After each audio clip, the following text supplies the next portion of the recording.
HR manager, veterinarian, environmental scientist, psychologist, wildlife biologist, ఇవి తనకు ఉన్నాయి. మీకు ఎలా అనిపించింది సెషన్? బాగుంది మ్యామ్. తనకు ఉన్న పర్సనాలిటీ అయితే కరెక్ట్ మ్యామ్, మీకు చెప్పిన వరకు అయితే అని కరెక్ట్ వచ్చినాయి. ఇంటెలిజెన్స్ కూడా మ్యాచ్ అయినాయా తనకు? మ్యాచ్ అయినాయి మ్యామ్. బెస్ట్ సూటబుల్ కెరీర్ తనకు వచ్చేసి ఇమీడియట్ గా ఏంటంటే హోల్ కౌన్సిలింగ్ లో అర్థమైంది ఏంటంటే సైన్స్ తనకు చాలా ఇంట్రెస్ట్.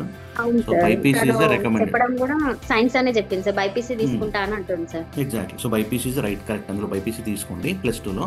దాని తర్వాత మేడం చెప్పినట్టు 4 కెరియర్స్ ఉన్నాయి. ఇందులో తనకు అంటే ఒకవేళ వెటర్నరీ డాక్టర్ అవ్వాలని డిసైడ్ అయ్యారా, లేకుంటే ఎన్వైరన్మెంట్ సైంటిస్టా, లేకుంటే సాఫ్ట్వేర్ వచ్చి హెచ్ఆర్ మేనేజర్ చేయగలుగుతారా, లేకుంటే ఒక సైకాలజిస్టా అనేది మీరు 4 ఒకటి సెలెక్ట్ చేసుకోండి. చేసుకున్నాక మీరు ఆ గ్రూప్ లో కనుక మీరు సెలెక్ట్ చేసుకున్నాక మాట్లాడి తన ఇంట్రెస్ట్ చూసి పెట్టారనుకోండి, దానికి ఏం చేయాలనేది క్లియర్ ప్లాన్ మేడం ఇస్తారు. Okay sir. థ్యాంక్స్ వనిత గారు. Thanks for taking the time.